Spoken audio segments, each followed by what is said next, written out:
Sorry आ नहीं रहा उसको। किसको? शुरू करें? हाँ।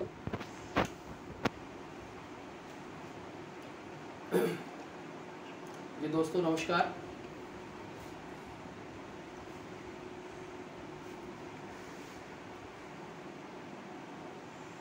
फोन पे दिखाई नहीं दे रहा कुछ।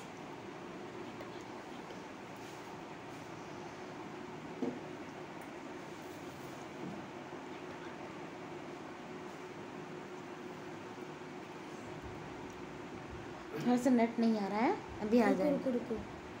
नेट की समस्या।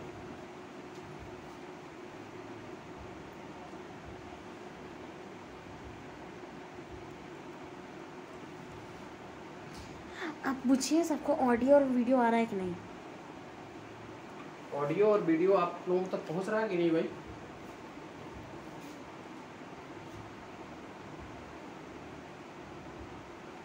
जरा मुझे बताएं आप लोग, ऑडियो वीडियो आप लोगों तक पहुंच रहा है? Yes sir. अच्छा, एक मिनट।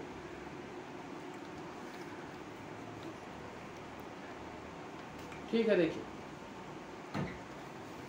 देखिए इसके पहले के लेक्चर में मौर्य साम्राज्य के विषय में हम लोगों ने चर्चा की थी।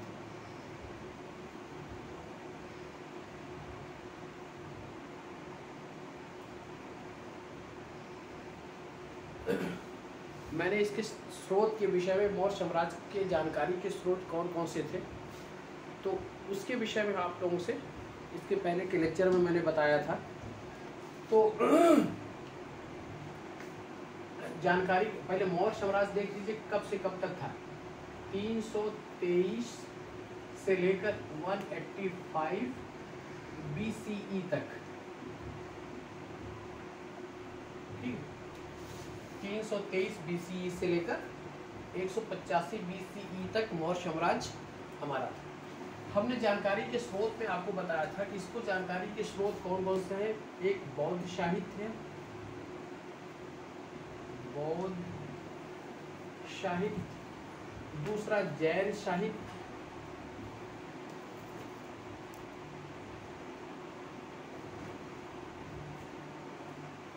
तीसरा ब्राह्मण ग्रंथ या अन्य भारतीय साहित्य,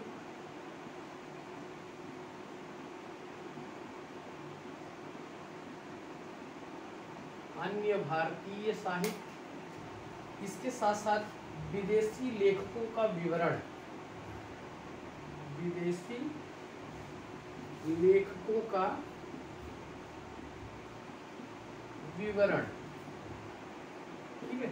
और फिर पुरातात्विक साक्ष्य, तात्विक साक्ष्य या अभिलेखीय साक्ष्य इसको कह सकते हैं।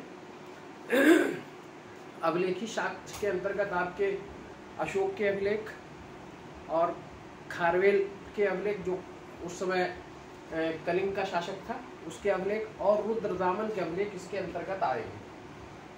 बौद्ध साहित्य के अंतर्गत आपको दीपवंश, महावंश, महाबोधिवंश, दिव्यावदान, अशोकावदान माला, और इसके साथ साथ आर्य मंजूश्री, मूलकल्प, और फिर आपके मिलिंद पंथो, ये प्रमुख साहित्य आपके हैं कि जिसके द्वारा मौर्य साम्राज्य के विषय में जानकारी हासिल की जा सकती है, प्राप्त होती है। जैन साहित्य के अंतर्गत आपका कथा कोश है, बृहद कथा कोश है। हम इसलिए आपको यहाँ सिर्फ मैं बता दे रहा हूँ कि इसलिए कि आरो में इसके आने की संभावना कम ही है, यहाँ से क्वेश्चन उठेंगे, सिर्फ जानते रहिए आप लोग। अगर बाय द वे आपको क्वेश्चन आ जाए तो आप क्वेश्चन सॉल्व करने की क्षमता रखें, इसलिए मैं इसकी चर्चा कर दे रहा हूँ। जैन साहित्य के अंतर्गत कथाकोश, बृहद कथाकोश, ठीक है, आराधना कथाकोश, इसके साथ साथ आपका परिशिष्ट पर्वन, और आपका कल्पसूत्र, और भद्रबाहु चरित्र, ठीक है, आचरांग सूत्र, ठीक है। ये प्रमुख साहित्य है जैन साहित्य, जिनके द्वारा हमारे इसके विषय में जानकारी प्राप्त की जा सकती है।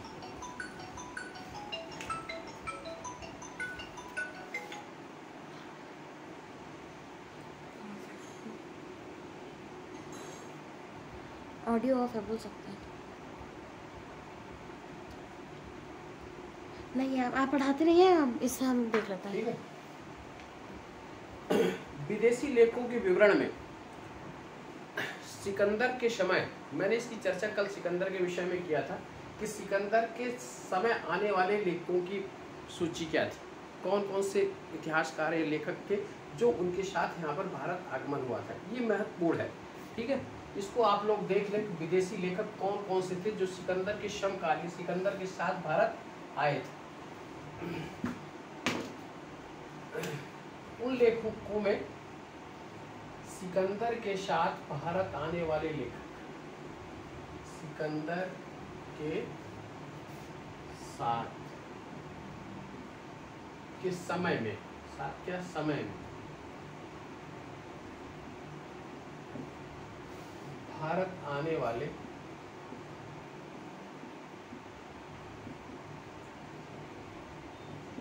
विदेशी लेखक,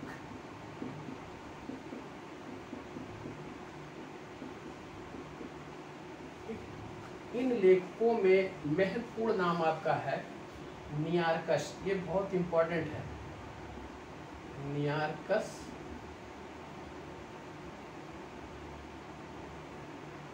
आनेसिक्रिटस, आनेसिक्रिटस,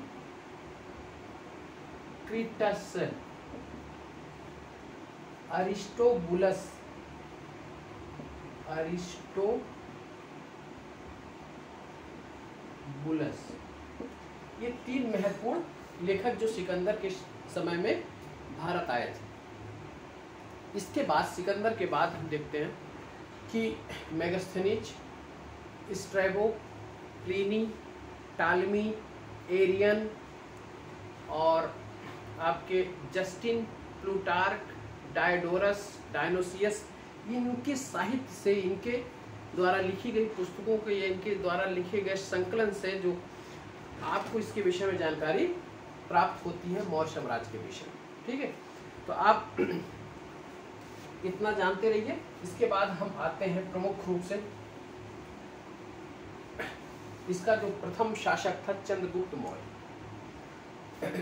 देखिए, मौर्य साम्राज्य एक ऐसा साम्राज्य था जो पहली बार हमारी साम्राज्यीय अवधारणा, ठीक है, साम्राज्यीय व्यवस्था के विषय में इतिहास में पहला उल्लेख हमारा प्राप्त होता है। इतना बड़ा साम्राज्य कभी भी किसी भी समय भारत के शासकों ने स्थापित नहीं किया था।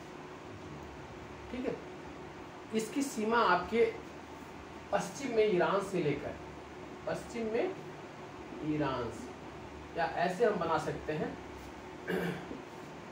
ईरान से लेकर, ईरान की सीमा से पूर्व में बंगाल तक, उस समय बांग्लादेश जो इस समय है, ठीक है, उस समय तो उसको बंगाल कह सकते हैं, बंगाल तक, उत्तर में कश्मीर से लेकर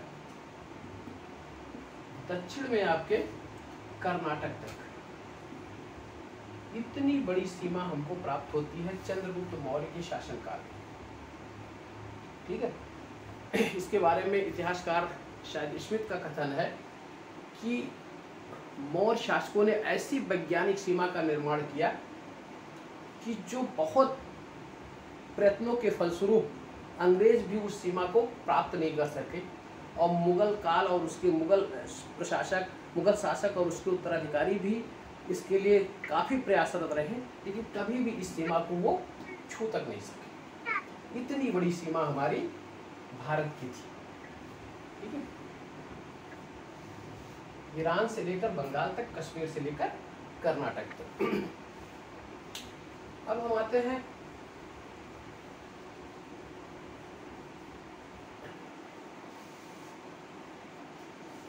चंद्रगुप्त मौर्य के विषय में। देखिए, चंद्रगुप्त मौर्य किस जाति से संबंधित था, वो शासक, इस शासक के विषय में इतिहासकारों में पर्याप्त मतभेद है। इस शासक को, चंद्रगुप्त मौर्य को, चंद्रगुप्त मौर्य, इसका जो टाइम पीरियड था वो 323 से लेकर 298 तक, 298 BCE तक। इसके बारे में इतिहासकारों का कथन क्या है कि बौद्ध और जैन साहित्य, बौद्ध प्लस जैन साहित्य, इसे क्षत्रिय मानते हैं, क्षत्रिय मानते हैं। ब्राह्मण साहित्य इसको जो है, ब्राह्मण साहित्य इसे शूद्र वर्ग का मानते हैं, शूद्र वर्ग का इसे मानते हैं, शूद्र वर्ग का इसे मानते हैं। विदेशी लेखक, विदेशी लेखक इसे निम्न कुल से संबंधित करते हैं, निम्न कुल से संबंधित करते हैं।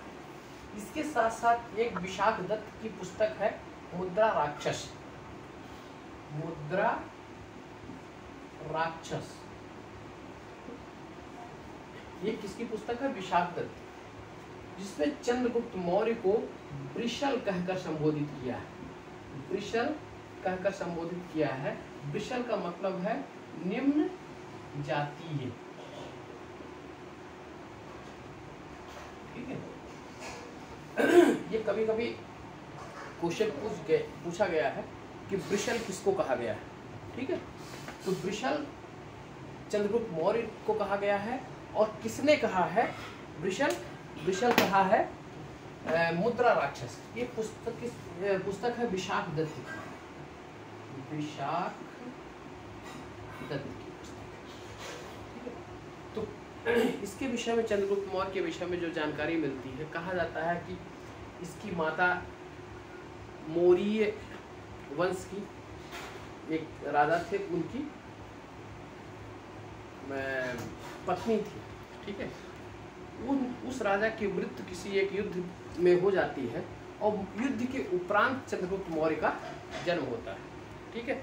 चंद्रगुप्त मौर्य का जन्म होने के बाद वो महिला उस बच्चे को किसी फील्ड में छोड़ देती है, जिसे एक गोपालक या पशुपालक उसे प्राप्त करता है और उसे अपने घर लाकर उसकी परवरिश करता है। परवरिश करने के दौरान जब उपरांत वो थोड़ा सा बालक बड़ा होता है, उस बालक को एक खेल खेल रहा होता है, राजकीय खेल था, राजकीय खेल, राजकीलम नाम से, ठीक है। वो खेल खेल रहा था। इसी समय चाणक्य की नजर, ठीक है, चाणक्य की नजर इस बालक पर पड़ती है और उसे 1000 करशापड़, 1000 करशापड़ उस समय सिक्का था, में इसे खरीद लेता है।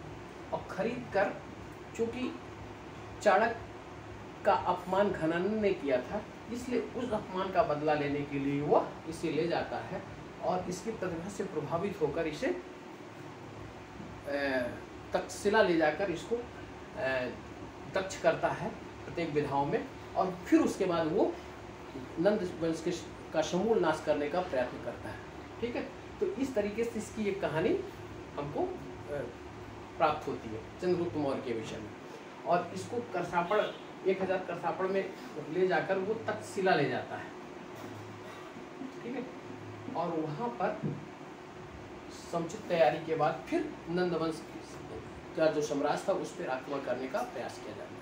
यहाँ एक प्रश्न ये भी उठता है कि चाणक्य ने या चंद्रगुप्त मौर्य ने पहले नंद जो मगध साम्राज्य था उस पर आक्रमण कर उसका विजय प्राप्त किया, कि पहले वो पंजाब के क्षेत्र से आक्रमण करता हुआ उसको विजय प्राप्त करता हुआ मगध की तरफ बढ़ा। इतिहासकारों में भी इसमें मतभेद है, ठीक है। इतिहासकार मानते हैं, उसका कहना है कि पहले वो मगध पर आक्रमण कर उसे जीतने का प्रयास किया, लेकिन वो सफल नहीं हो पाया, ठीक है।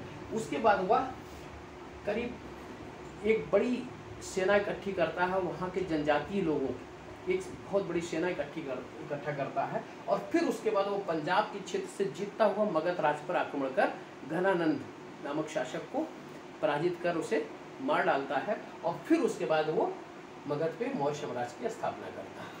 तो अच्छा, ये बात इसलिए सत्य प्रतीत होती है क्योंकि जस्टिन और प्लूटार्क 2 विदेशी लेखक हैं, जस्टिन प्लस प्लूटार्क। ये विदेशी लेखक क्या कहते हैं कि चंद्रगुप्त मौर्य ने 6 लाख पैदल सैनिकों की सहायता से 6 लाख सैनिकों की सहायता से संपूर्ण भारत को रौंद डाला। ठीक है, तो यह 6 लाख सैनिक कहाँ इकट्ठा किए होंगे? वो पश्चिम के क्षेत्र में, ठीक है, पंजाब का जो क्षेत्र है वहां से वो सैनिक कितने 6 लाख सैनिकों की सहायता से संपूर्ण भारत को रौंद डाला, संपूर्ण भारत को रौंद डाला।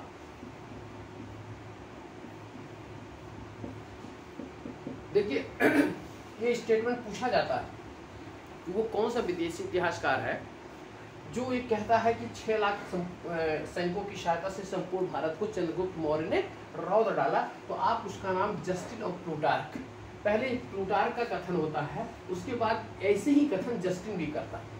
ठीक है, तो ये कथन आप लोग याद रखिएगा, दिमाग पे रखिएगा, ये कथन जस्टिन और प्लूटार्क का है। तो इसलिए वह पंजाब पर। अच्छा एक चीज़ और मैं आपको बताऊं कि देखिए जो केंद्रीय कोर सेक्टर रहता है, ठीक, जैसे मगध है, मगध की जो राजतंत्र व्यवस्था रही होगी, प्रशासनिक और राजनीतिक व्यवस्था, वो काफ़ी मजबूत रही होगी। ठीक है, वहाँ पर आक्रमण कर उसको विजय प्राप्त करना आसान काम नहीं होता है, इसलिए ये जो है उसके सुदूरवर्ती क्षेत्रों पर विजय स्थापित करता हुआ वो मगध की तरफ बढ़ा और फिर घनानंद को पराजित कर आपको मौर्य साम्राज्य की नींव डाली। अब हम चंद्रगुप्त मौर्य की उपलब्धियां और उसके विषय, उसके जीवन काल में जो घटित होने वाली प्रमुख घटनाएं हैं उसको थोड़ी सी चर्चा कर लेते हैं। आप ध्यान रखिएगा, चंद्रगुप्त मौर्य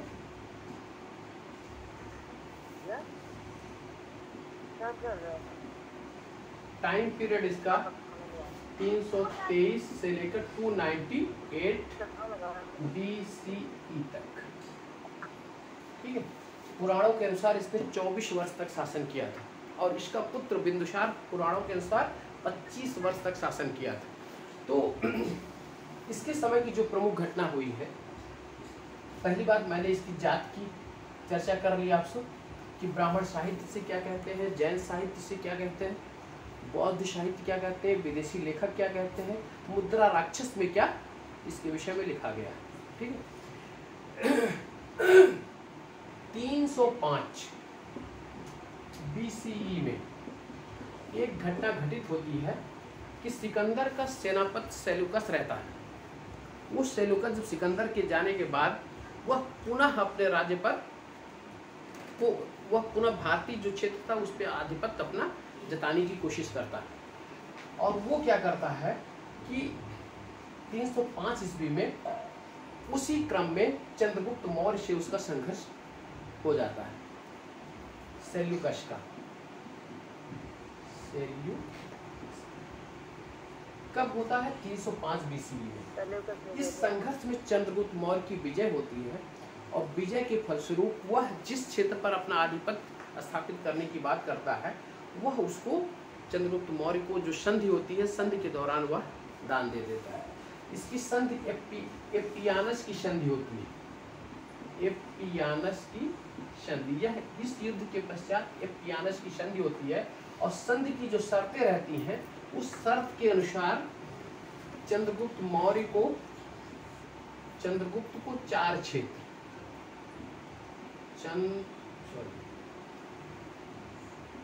चंद्रगुप्त को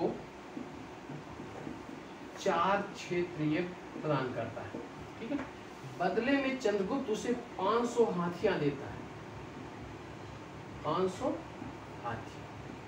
और इसके साथ साथ सेल्यूकस अपनी पुत्री हेलेना का विवाह चंद्रगुप्त से कर देता है। हेलेना का विवाह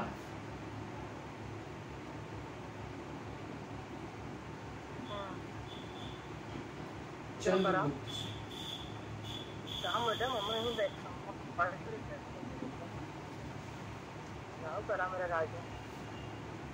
कोई बात नहीं, जाओ, डरना नहीं, मम्मा है ना यहाँ पर।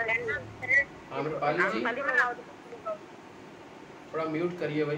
कभी माइक कर लीजिए, बहुत डिस्टरबेंस हो रही है। ठीक है, तो हेलना से उसका विवाह चंद्रगुप्त से होता है। अब ये जो 4 क्षेत्र प्रदान करता है वो बहुत इंपॉर्टेंट है। वो क्षेत्र का नाम होता है, पहला है एरिया, ठीक, दूसरा है अराकोसिया,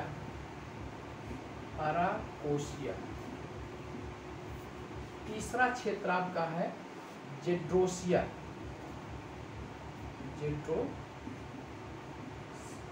ठीक, और चौथा आपका है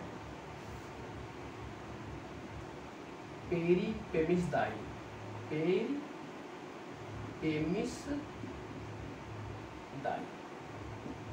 ये आपका चौथा क्षेत्र है, ठीक है। इसका जो समीकरण स्थापित किया जाता है वर्तमान में कि एरिया कहाँ का क्षेत्र था, एरिया हेरात, अराकोशिया कांधार का क्षेत्र था, कांधार को अराकोशिया कहा है। जेड्रोसिया जो है बलूचिस्तान,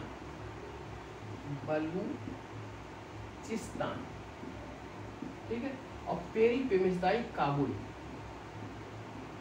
इसको आप लोग हमेशा याद रखिएगा क्योंकि इसकी पूछे जाने की संभावना बराबर बनी रहती है कि दे देता है और इससे मिलाने के लिए कह देता है ए और बी करके कि एरिया अराकोशिया जेड्रोसिया पेरिपेमिसदाई, और उस साइड में बी साइड में आपको हेरात कांधार बलूचिस्तान काबुल, और वो क्या करेगा एक दूसरे से मिलाने के क्रम में आ जाएगा। इसलिए आप हमेशा याद रखिएगा कि एरिया को हेरात, और एक चीज याद करने का तरीका, एक ऐसा करिएगा कि एरिया में भी 3 अक्षर का प्रयोग हुआ है और हेरात में भी 3 अक्षर का प्रयोग हुआ है, ये दोनों एक साथ कर दीजिएगा और शेष आप अपने हिसाब से देख लीजिएगा कि अराकोशिया क्या है, जेड्रोसिया क्या है और पेरिपेमिसदाई क्या है, ठीक है। लेकिन एरिया और हेरात का अगर एक समीकरण मिल जाएगा तो आपको प्रश्न सॉल्व करने में काफ़ी सुविधाएं रहेंगी, इसलिए ध्यान रखिएगा कि ये कौन कौन से क्षेत्र हैं, ठीक है। इसके साथ साथ एक दूसरी घटना इसके शासनकाल की ये थी कि चंद्रगुप्त मौर्य के दक्षिण विजय की सूचना, जो दक्षिण भारत पर इसके अधिकार की सूचना किससे प्राप्त होती है, दक्षिण भारत पर अधिकार, इसकी सूचना 2 अभिलेख से प्राप्त होती है। उन अभिलेखों का नाम है अहनानूर और मूर्नानूर, ठीक है। कहा जाता है कर्नाटक के क्षेत्र तक चंद्रगुप्त मौर्य का ही अधिकार था। चंद्रगुप्त मौर्य ने ही सबसे पहले दक्षिण पर अधिकार दिया। कुछ इतिहासकारों का मत है कि बिंदुसार ने दक्षिण भारत पर अधिकार किया, लेकिन बाद में लास्ट मोमेंट में देखा जाता है कि चंद्रगुप्त मौर्य अंतिम दिनों में भद्रभाव के साथ कर्नाटक के श्रवणबेलगोला में जाता है और वहाँ संलेखना विधि द्वारा अपने प्राण को त्याग देता है।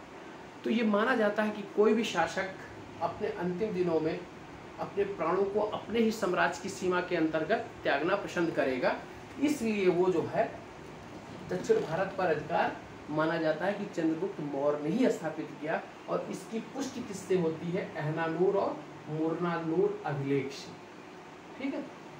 इसके साथ साथ बंगाल पर अधिकार की पुष्टि, महास्थान अभिलेख से की जाती है, महास्थान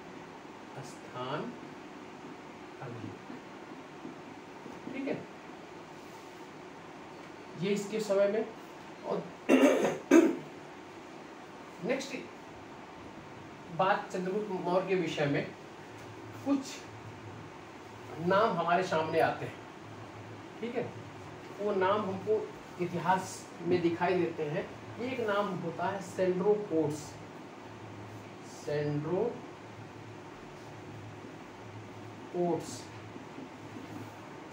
दूसरा नाम होता है एंड्रोकोट्स, तीसरा नाम होता है सैंड्रोकोप्ट्स, यहाँ आधा पा रहेगा, कोप्ट्स, ठीक है। ये 3 नाम हमको प्राप्त होते हैं। सर्वप्रथम विलियम जोन्स ने इस नाम का समीकरण यहाँ स्थापित करने की कोशिश की, किससे? चंद्रगुप्त मौर्य से। ठीक है, सेंड्रोकोट्स चंद्रगुप्त मौर्य, किस लेखक ने इसे सेंड्रोकोट्स करके पुकारा है? और कौन से लेखक ऐसे हैं जो एंड्रोकोट्स कहकर पुकारते हैं, और कौन से ऐसा लेखक है जो इनको एंड्रोकोट्स कहकर पुकारता है? ये आधा पा यहाँ रहेगा। ठीक है, तो आप लोग इस पे ध्यान रखिएगा, ये भी क्वेश्चन महत्वपूर्ण है। सेंड्रोकोट्स कौन कहता है? स्ट्रैबो जस्टिन, ये दो लेखक ऐसे हैं जो इसको सेंड्रोकोट्स कहकर पुकारते हैं, चंद्रगुप्त मौर्य को। उसके बाद आपका एरियन और प्लूटार्क, इसको एंड्रोकोट्स कहकर पुकारते हैं, चंद्रगुप्त मौर्य को। और तीसरा नाम है फिलार्कस, ये इसे सेंड्रोकोट्स से कहकर पुकारते हैं, यहाँ आधा पा रहेगा। ठीक है, अब इसको याद करने का तरीका मैं आपको बता दूं। स्ट्रैबो का पहला है यस, ठीक है, जस्टिन का पहला अक्षर है जे, ठीक है, और यस जे यस, इसको आप ऐसे समीकरण बनाइएगा, यस जे यस, यानी कि स्ट्रैबो जस्टिन क्या कहते हैं? सेंड्रोकोट्स कहते हैं। दूसरा क्या है? एरियन का पहला अक्षर ए, प्लूटार्क का पहला अक्षर पी, और फिर एंड्रोकोट्स का अक्षर पहला ए। आप ऐसे याद कर लीजिएगा, yes J yes A P A. ठीक है, एरियन प्लूटार्क क्या कहते हैं इसको? एंड्रोकोट्स। यस जे यस स्ट्रैबो और जस्टिन क्या कहते हैं? इसको सेंड्रोकोट्स कहते हैं। और फिलार्कस इसको कहता है सेंड्रोकोट्स कहता है। ठीक है, और सर्वप्रथम विलियम जोन्स ने, ध्यान रखिएगा, विलियम जोन्स ने इन नामों का समीकरण, सेंड्रोकोट्स का समीकरण चंद्रगुप्त मौर्य से लगाया। ठीक है, ये हो गया। अब हम एक बार पुनः रिपीट कर देते हैं चंद्रगुप्त मौर्य के विषय में कि आपको क्या क्या याद रखना है। चंद्रगुप्त मौर्य का टाइम पीरियड याद रखना आपको। ठीक है, 223 से लेकर 323 से लेकर 298 BCE तक। ठीक है, इसको किसने किस वर्ग से संबंधित किया? देखिए, कहा जाता है ब्राह्मण इसको शूद्र इसलिए, ब्राह्मण साहित्य इसे शूद्र इसलिए कहा के पुकारते हैं कि उस समय यह चूंकि बौद्ध और जैन, इस समय जैन धर्म का महान संरक्षक था। ठीक है, और उसके बाद इसका मौर्य साम्राज्य में जो बिंदुसार है वो आजीवक संप्रदाय से संबंधित रहा, और जो अशोक है वो बौद्ध धर्म को ज़्यादा तवज्जो प्रदान किए। तो इस तरीके से हम देखते हैं कि ब्राह्मण वर्ग की यहाँ उपेक्षा हुई, और ब्राह्मण वर्ग की उपेक्षा होने के कारण ब्राह्मण साहित्य से क्या कहने लगा कि यह शूद्र कुल से संबंधित था। अच्छा, दूसरी बात, जैन और बौद्ध साहित्य इसको क्यों क्षत्रिय मानते थे? उच्च वर्ण का इसलिए संबोधित करते हैं क्योंकि उनके मतों को समर्थन प्रदान किया, और मतों को समर्थन प्रदान करने की वजह से वह उसे उच्च कुल से संबंधित करने की कोशिश की। ठीक है, तो इसका एक लॉजिक ये भी सामने आता है हमारे सामने।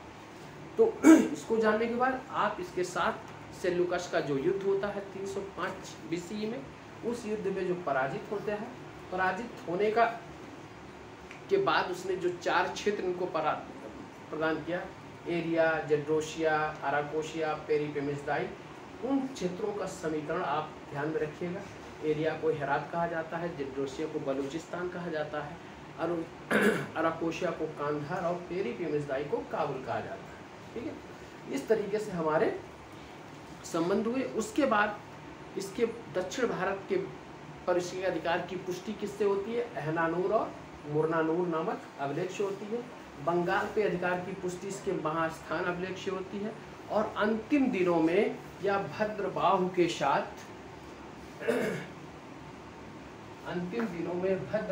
साथ यह दक्षिण भारत जाता है, और वहाँ पर संलेखना पद्धति द्वारा अपने प्राण का त्याग कर देता है। ये ध्यान रखिएगा, कहाँ गया वो? कर्नाटक का स्थान क्या है? कर्नाटक में श्रवणबेलगोला, ये अक्सर पूछा जाता है, पूछा ये जाता है कि चंद्रगुप्त मौर्य ने अपना प्राण कहाँ पे त्यागा था, वो स्थान कहाँ पे स्थित है। कर्नाटक राज्य में श्रवणबेलगोला किसके साथ गया था? जैन धर्म के संत थे भद्रबाव, ठीक है, इसके साथ चंद्रगुप्त जाते हैं, ये और चंद्रगुप्त, ठीक है। और इस स्थान पर संलेखना पद्धति, संलेखना का मतलब होता है जैन धर्म का एक पद्धति है ये, कि इसमें अन्न का त्याग कर प्राणों को, अन्न त्याग कर प्राणों को उत्सर्ग करना, उत्सर्ग करना, ठीक है। भूख प्यास के द्वारा प्राणों को, अपने प्राणों को उत्सर्ग कर देना, यह संलेखना पद्धति है, ये जैन धर्म की एक पद्धति है। और इसी तरीके से चंद्रगुप्त ने अंतिम दिनों पर अपने प्राण का त्याग कर दिया। इसके बाद हम आते हैं सेकंड, जो इसके शासक है बिंदुसार।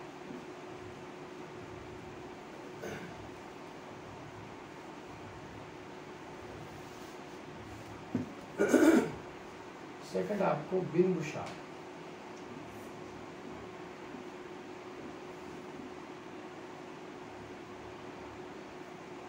इसका टाइम पीरियड है 298 से लेकर 273 BCE तक,